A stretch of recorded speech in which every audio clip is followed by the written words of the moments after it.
Бәріңізге сәлем, бұл пайдалы кеңес арнасы. Бүгінгі видеода сіздермен ыдыс тазалаудың өте оңай түрін көрсеткім келеді. Бұл әдіс тек ыдысты ғана тазартып қана қоймайды, шкафтарды, полды, ас үйдегі қолданылатын майлық сүлгілерді де ешқандай күш жұмсамай-ақ тазалап алуға болады. Осындай 3 құралдың көмегімен күнделікті ыдысыңызды тазалап ұстай аласыз. Арнайы ыдысымызды алып, ыдыс жуғыш құралдың ішіндегі сұйықтықты осылайша құйып, менде бұл жерде 250 мг сұйықтық, 2 немесе 3 ас қасықтай содамен 1 немесе 1,5 ас қасықтай уксус қостым. Жақсылап осындай араластырамыз.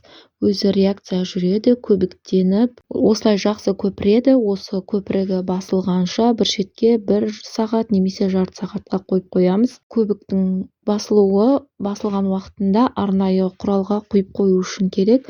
Бұл көпірікпен қазір кішкене 1-2 рет батырып алып, біз қаншама ыдыстарымызды немесе шкафтарымызды жуып алуымызға болады. Өте жақсы тазалайды, тіпті айнадай болады десем де болады. Міндетті түрде жасап көріңіздер, сіздерге ұнайтынына сенімдімін. Сіз күнделікті ыдысыңызды жуып жүріп, арнайы құбырларды да тазартасыз. Құбырды мен мүлдем тазаламаймын. Құралмен ыдыстарымды жуып жүріп, құбырларым да тап-таза болып шығады. Ешқандай арасында май тұрып қалмайды. Тазалап жүрмеймін, ауыстырмаймын, тіпті тап-таза болады. Тіпті ыдыс жуатын арнайы ыдыстың өзі жан-жағына шайдың немесе майлардың тұрып қалғанын байқамаймын.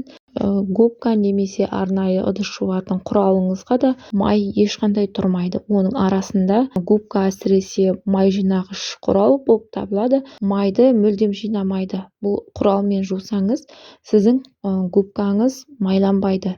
Тап-таза күйінде тұрады. Ыдысыңызды жуып болғаннан кейін оны тіпті ұстап көрген кезде өзіңіз таң қаласыз, қаншалықты тазаланғандығын. Ыдыс жуғыш сұйықтығыңызды сатып ала салысымен осы әдісті жасап қойыңыз. Сізге кез келген уақытта ыдыстарыңызды жууға оңай көмектеседі. Күнделікті ас үйдегі майлықтар мен сүлгілерді мен күнделікті тазартпаймын.